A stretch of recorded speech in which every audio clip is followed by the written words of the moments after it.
Votre psyché inconsciente sait qui est l'amour de votre vie avant même que votre esprit conscient ne s'en rende compte.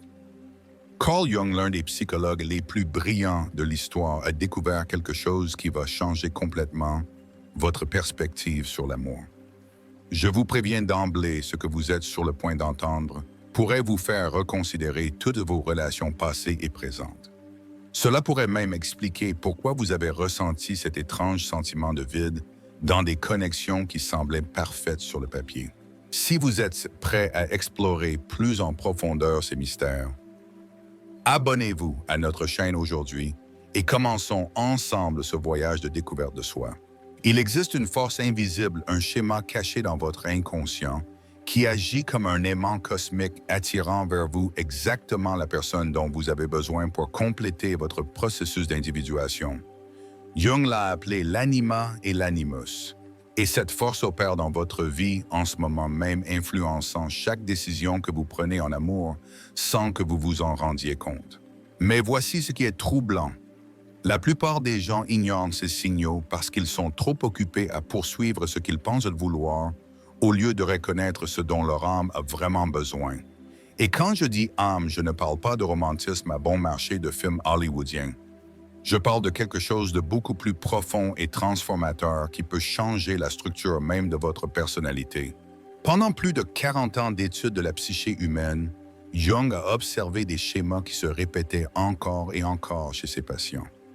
Il a découvert que ceux qui trouvaient le véritable amour, l'amour qui transformait réellement leur vie, expérimentaient certains signaux spécifiques que la plupart passaient sous silence ou interprétaient mal. Il ne s'agit pas de coïncidence ou de fantasmes romantiques, ce sont des manifestations réelles de forces archétypales profondes qui opèrent dans les couches les plus primitives de notre cerveau. Le premier signe que vous avez trouvé l'amour de votre vie est quelque chose que Jung a décrit comme l'activation de votre contrepartie archétypale. Cela va bien au-delà de ce que la psychologie populaire entend par compatibilité. À l'intérieur de chaque homme, il existe un élément féminin inconscient que Jung a appelé anima. Et à l'intérieur de chaque femme, il existe un élément masculin inconscient appelé animus. Ce ne sont pas des concepts abstraits flottant dans l'air. Ce sont des forces réelles mesurables par des changements neurologiques et hormonaux qui influencent chaque décision que vous prenez en amour. Jung a découvert que l'anima chez les hommes se développe principalement à travers les premières expériences avec des figures féminines significatives, surtout la mère.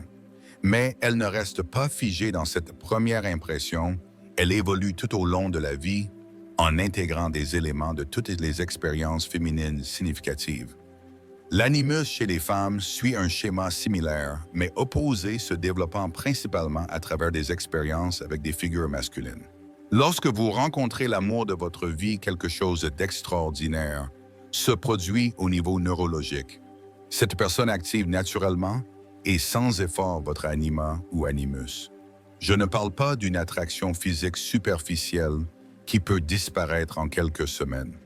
Je parle d'une résonance qui se produit dans les couches les plus profondes de votre être, dans ces zones du cerveau que Jung appelait l'inconscient collectif. Vous avez l'impression que cette personne éveille en vous des parties que vous ne saviez même pas qu'elles existaient. Soudain, vous vous retrouvez à exprimer des aspects de votre personnalité qui étaient restés endormis pendant des années, voire des décennies. Un homme pourrait découvrir une sensibilité émotionnelle qu'il avait refoulée depuis l'enfance. Une femme pourrait trouver une force intérieure et une capacité de leadership qu'elle n'avait jamais su posséder. Avez-vous remarqué comment certaines personnes peuvent être avec vous pendant des mois, voire des années, sans que vous ayez l'impression qu'elles vous connaissent vraiment, elles vous tolèrent et qu'elles peuvent de même vous aimer d'une certaine manière, mais il y a une barrière invisible qui ne se brise jamais. Tandis qu'avec d'autres, dès la première rencontre, vous ressentez une étrange familiarité, comme si vous aviez attendu ce moment toute votre vie, comme si vous étiez enfin rentré chez vous après un long voyage en territoire inconnu. Ce n'est pas une coïncidence ou une projection romantique. C'est votre anima ou animus qui reconnaît son complément parfait, la pièce manquante du puzzle de votre psyché. Jung a observé que lorsque cela se produit des régions du cerveau associées à la mémoire profonde, s'activent comme si nous nous souvenions de quelque chose que nous avions oublié depuis longtemps. Mais restez vigilants, car voici quelque chose de crucial que la plupart des gens négligent. Cette activation ne se sent pas toujours confortable au début. En fait, elle peut être profondément perturbante. Jung a observé que lorsque nos archétypes les plus profonds sont touchés, nous expérimentons ce qu'il a appelé une constellation du complexe. Cela signifie que toute votre structure psychique se réorganise pour accueillir cette nouvelle énergie. C'est comme si quelqu'un était entré dans votre maison psychologique et avait commencé à déplacer les meubles sans votre permission. Vous pourriez ressentir un étrange mélange de fascination et de terreur, comme si cette personne avait le pouvoir de vous changer d'une manière que vous ne pouvez ni contrôler ni prévoir. Et c'est exactement là que je veux que vous fassiez attention. Le véritable amour, l'amour de votre vie, ne vous laisse pas inchanger, il vous transforme au niveau archétypal. Cette transformation n'est pas facultative. Vous ne pouvez pas décider de n'expérimenter que les aspects confortables de cette activation. C'est un package complet qui inclut la déstabilisation des schémas de personnalité que vous croyez fixes et immuables. Jung a averti que de nombreuses personnes fuient précisément à ce moment terrifiées par l'intensité de la transformation qu'elles sentent approcher. Le deuxième signe est intimement lié à ce que Jung considérait comme l'aspect le plus crucial du développement psychologique, l'intégration de l'ombre. Nous avons tous une ombre.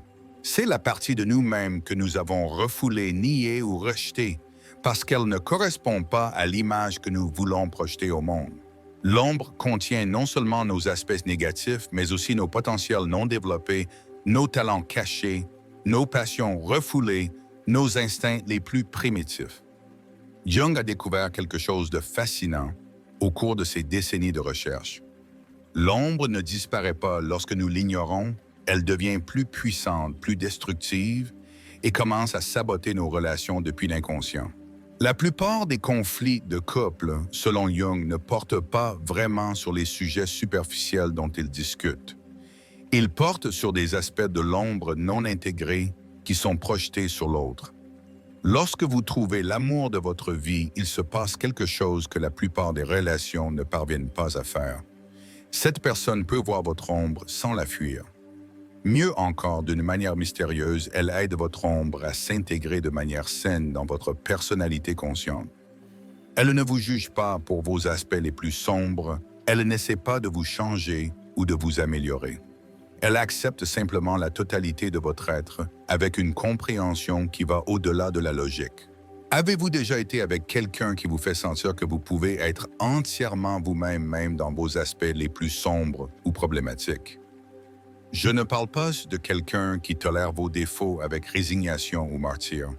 Je parle de quelqu'un qui, d'une manière inexplicable, transforme ses défauts en force ou du moins les voit sous une lumière complètement différente.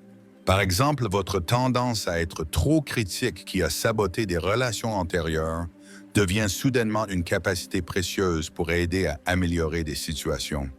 Votre entêtement que d'autres ont vu comme un défaut insupportable se révèle être une détermination admirable lorsqu'il est dirigé vers des objectifs constructifs. Votre sensibilité excessive qui vous a causé tant de douleur se transforme en un outil de compréhension empathique extraordinaire. Que la véritable individuation, le processus de devenir qui vous êtes vraiment nécessite l'intégration de l'ombre. Et voici le secret qui changera votre vie. L'amour de votre vie agit comme un miroir alchimique qui vous permet de voir votre ombre, non pas comme quelque chose qui doit être éliminé, mais comme quelque chose qui doit être compris, accepté et transformé. Mais attention, car cela signifie aussi que cette personne défiera constamment votre ego. Elle vous confrontera non pas de manière agressive ou destructive, mais d'une manière qui vous obligera à faire face à des parties de vous-même que vous préféreriez garder cachées. Si quelqu'un dans votre vie fait cela naturellement et avec amour, sans devenir votre ennemi, dans le processus, faites très attention. Vous pourriez être en présence de l'un des signes les plus clairs du véritable amour. Cette confrontation ne se ressent pas comme une attaque, elle se ressent comme une invitation à grandir, à vous épanouir, à devenir une version plus complète de vous-même. Jung a observé que dans ces relations transformatrices, Les conflits ne détruisent pas la connexion, mais la rendent plus profonde, car les deux personnes comprennent intuitivement qu'elles participent à un processus sacré de croissance mutuelle. Veuillez aimer cette vidéo si vous croyez que l'amour a un pouvoir de transformation et partagez-la avec quelqu'un qui a besoin d'entendre ce message. Maintenant, le troisième signe est peut-être le plus mystérieux et le plus puissant de tous, la synchronicité. Jung a développé ce concept après avoir observé pendant des années que certains événements apparemment sans rapport semblaient être connectés par quelque chose de plus que la simple coïncidence. Il a défini la synchronicité comme des coïncidences significatives qui suggèrent l'existence d'un ordre sous-jacent dans l'univers qui transcende les lois de cause à effet. Quand il s'agit de l'amour de votre vie, les synchronicités se multiplient de manière exponentielle et prennent des formes de plus en plus complexes et improbables. Je ne parle pas de simples coïncidences comme se rencontrer par hasard dans le même café.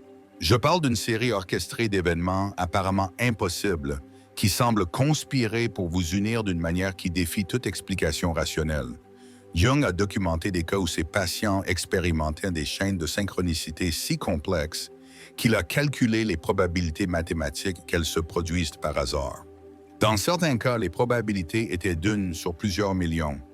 Il pourrait s'agir de rencontres répétées dans des endroits où aucun des deux n'avait de raison logique d'être, des connexions à travers des tierces personnes qui n'avaient aucune idée que vous deviez vous rencontrer, ou même des rêves et des prémonitions qui se manifestent dans la réalité de manière étrangement précise. Mais les synchronicités liées à l'amour de votre vie ont des caractéristiques spécifiques qui les distinguent des coïncidences ordinaires. Premièrement, elles ont tendance à s'intensifier dans les moments de crise ou de décision importantes dans la relation. Deuxièmement, elles impliquent souvent des symboles ou des images qui ont une signification personnelle profonde pour les deux personnes. Troisièmement, elles incluent fréquemment des éléments qui semblent provenir de sources complètement étrangères à leur vie consciente. Jung croyait que les synchronicités étaient des signes que nous sommes alignés avec notre destin individuel, avec ce qu'il appelait le soi archétypal, la version la plus complète et la plus authentique de nous-mêmes. Lorsque vous expérimentez une cascade de synchronicité liée à une personne spécifique, votre inconscient vous envoie un message clair. Cette personne a un rôle fondamental dans votre processus d'individuation. Avez-vous déjà remarqué comment avec certaines personnes les synchronicités semblent être une constante? Comme si l'univers lui-même travaillait activement pour vous maintenir connectés, créant des opportunités de rencontres qui vont au-delà de toute planification consciente, comme s'il existait une intelligence supérieure orchestrant des événements pour s'assurer que vos chemins se croisent encore et encore. Mais voici ce qui est fascinant. Ces synchronicités ne s'arrêtent pas une fois que vous êtes ensemble. En fait, elles s'intensifient et évoluent vers des formes plus subtiles, mais tout aussi puissantes.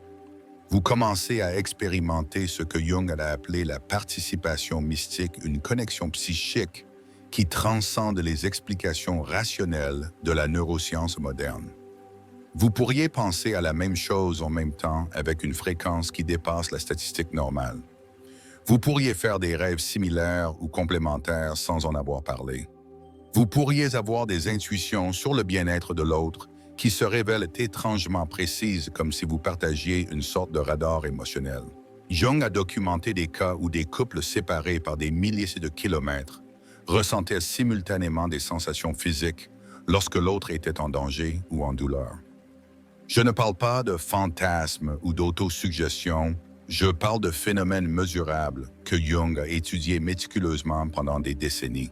Cette participation mystique n'est ni de la dépendance émotionnelle ni de la codépendance, c'est quelque chose de beaucoup plus profond. C'est comme si vos psychés avaient trouvé une fréquence commune qui leur permet de se syntoniser mutuellement à des niveaux qui vont au-delà de la communication verbale ou corporelle normale.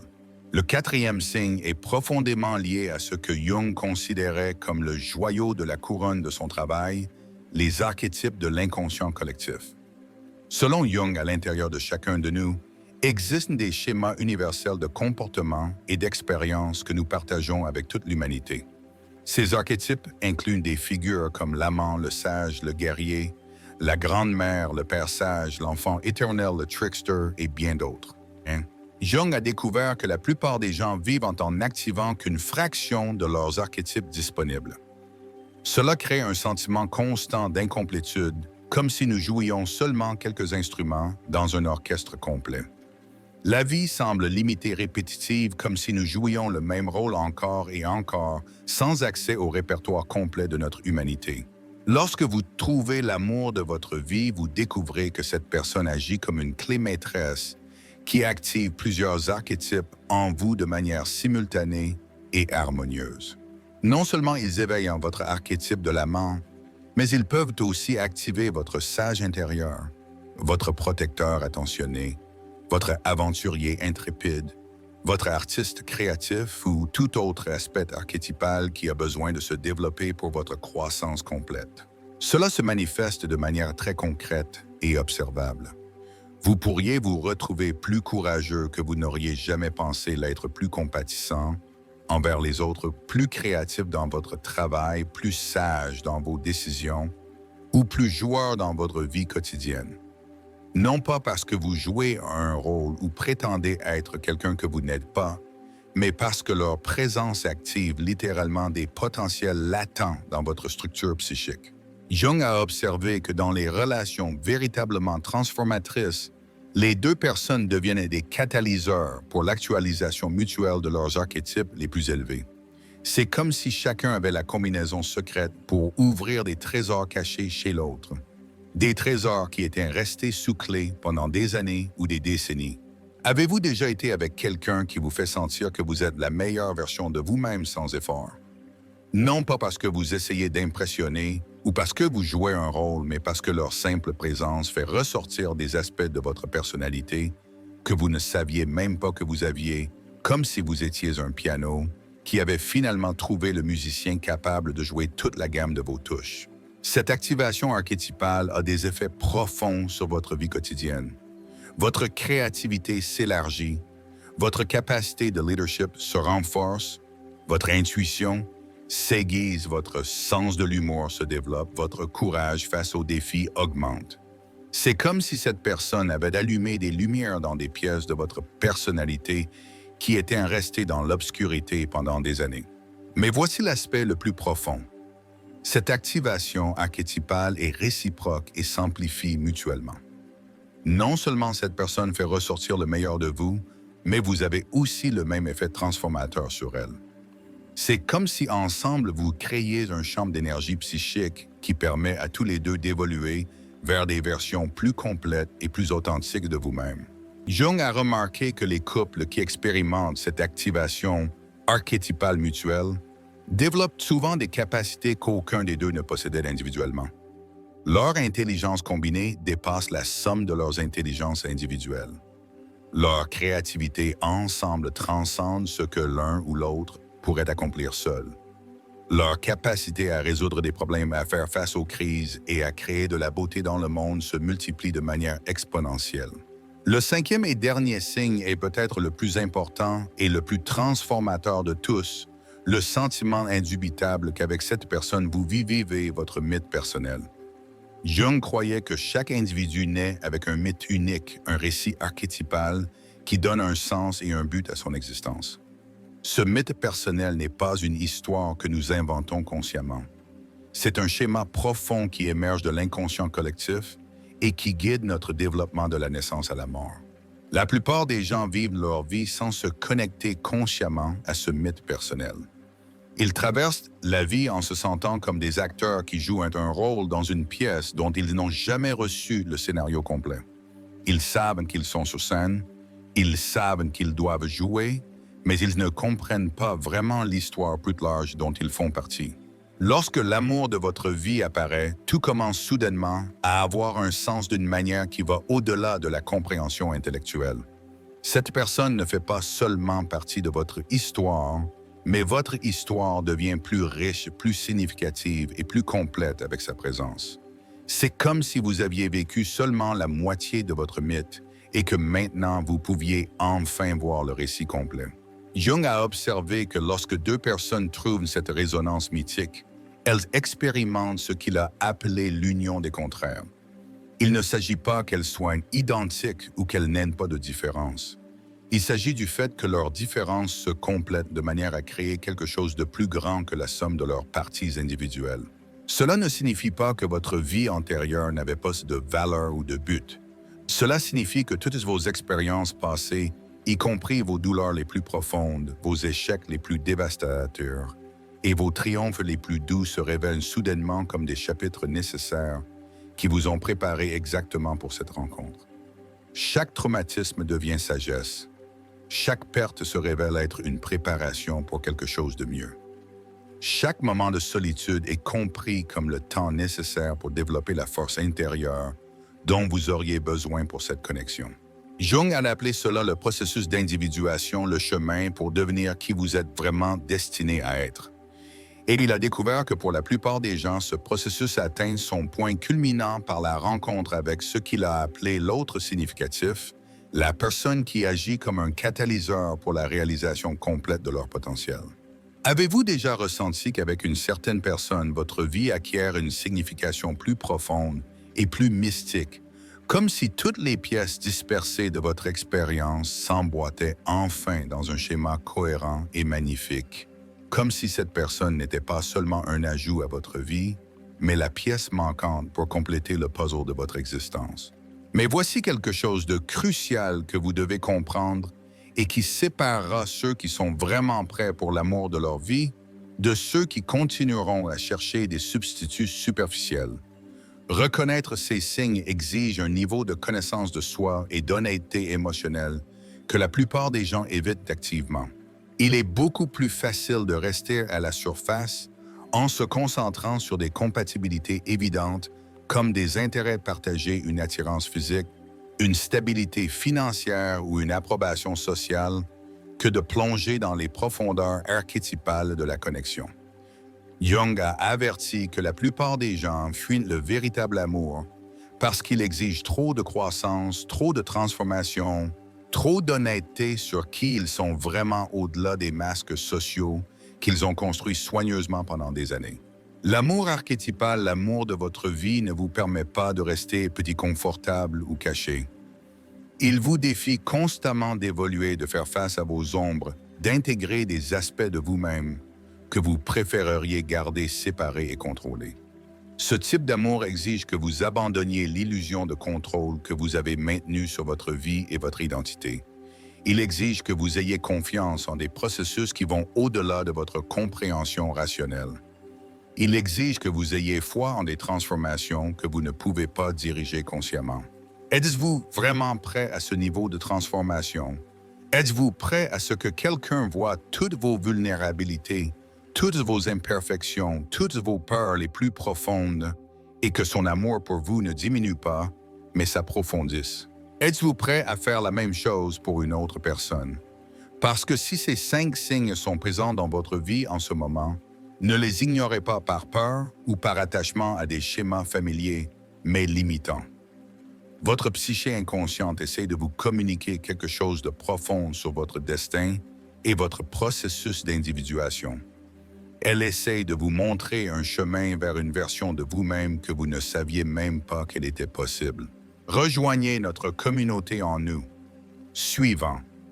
Pour ne pas manquer nos prochaines leçons profondes sur la psychologie et le développement personnel.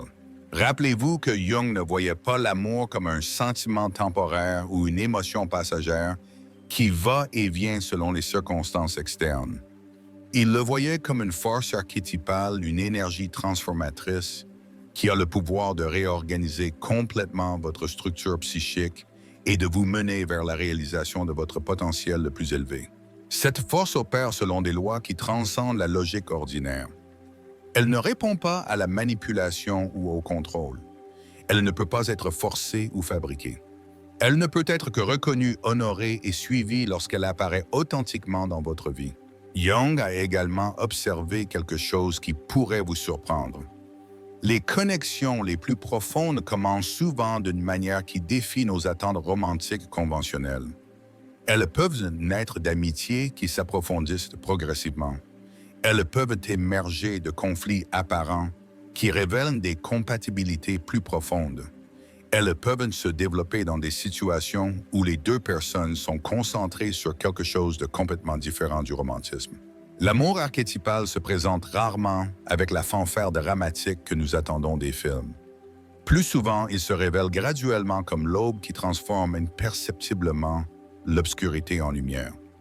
Il faut du temps pour que les archétypes s'activent complètement, pour que les synchronicités se multiplient, pour que les ombres s'intègrent de manière saine. Ces 5 signes ne sont pas des garanties que la relation sera facile ou sans défi.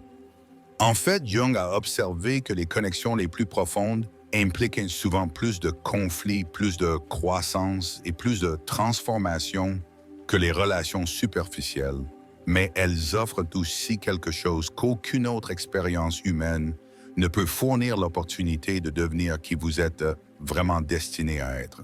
L'activation de votre anima ou animus, l'intégration saine de votre ombre, la multiplication de synchronicités significatives, l'activation de multiples archétypes et le sentiment de vivre votre mythe personnel, ce sont les signes que votre inconscient utilise pour vous communiquer que vous avez trouvé quelque chose de sacré, quelque chose qui transcende l'amour ordinaire et entre dans le territoire de la transformation spirituelle.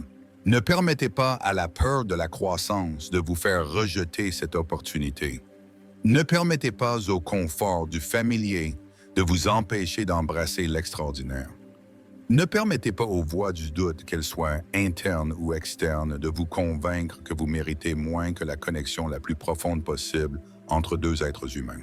Votre psyché sait ce dont vous avez besoin pour votre évolution, même lorsque votre esprit conscient est rempli de doutes, de résistance et de peur. Votre âme reconnaît la vérité même lorsque votre ego s'accroche à des schémas connus mais limitants. Si vous reconnaissez ces signes dans votre vie, vous avez une décision fondamentale à prendre. Vous pouvez les ignorer et continuer dans des schémas connus mais qui vous maintiennent dans une version moindre de vous-même. Ou vous pouvez avoir le courage extraordinaire de vous engager dans le voyage de transformation le plus profond qu'un être humain puisse expérimenter. Jung disait que la rencontre avec le véritable amour est essentiellement une rencontre avec le divin en nous-mêmes. C'est l'occasion de vivre l'union des contraires, la réconciliation des polarités internes qui nous ont maintenus fragmentés et la réalisation du soi archétypal qui représente notre totalité la plus complète. Votre inconscient connaît déjà la réponse. Votre âme a déjà reconnu ce que votre esprit essaie désespérément de comprendre et de classer. La question qui déterminera le cours de votre vie est: aurez-vous le courage d'écouter cette sagesse plus profonde et d'agir en conséquence, même si elle contredit tout ce que vous pensiez savoir sur l'amour? Les signes sont là attendant d'être reconnus par quelqu'un ayant le courage de regarder au-delà des apparences superficielles. Les archétypes sont activés attendant d'être intégrés par quelqu'un prêt à grandir au-delà de ses limites actuelles. La synchronicité coule attendant d'être suivie par quelqu'un qui a confiance en la sagesse de l'univers. Votre mythe personnel se déploie attendant d'être vécu pleinement par quelqu'un qui accepte l'appel de son destin le plus élevé. L'amour de votre vie n'est pas seulement une personne qui s'intègre confortablement dans votre vie actuelle, c'est un portail vers la version la plus authentique, complète et puissante de vous-même que vous n'auriez jamais pu imaginer sans cette expérience transformatrice.